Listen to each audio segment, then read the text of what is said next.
Cantonment এলাকা port ট্রাস্টের জায়গা থেকে সরাসরি বালি ডাইরেক্ট বালি তুলছে একজন অসাধু বিজনেসম্যান, তার সঙ্গে কিছু অফিসার নিশ্চয়ই যুক্ত আছে। তারপরে পোর্ট ট্রাস্টের বালি কি করে আসে, লোকাল পুলিশ নিশ্চিতভাবে ইনভলভ আছে।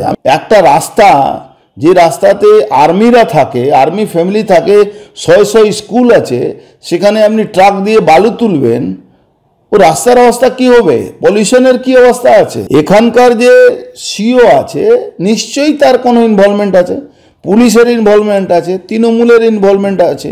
পশ্চিমবাংলা অবৈধ বালি, অবৈধ কয়লা সবটা তো মানে সরকারি সহযোগিতাতে হয়।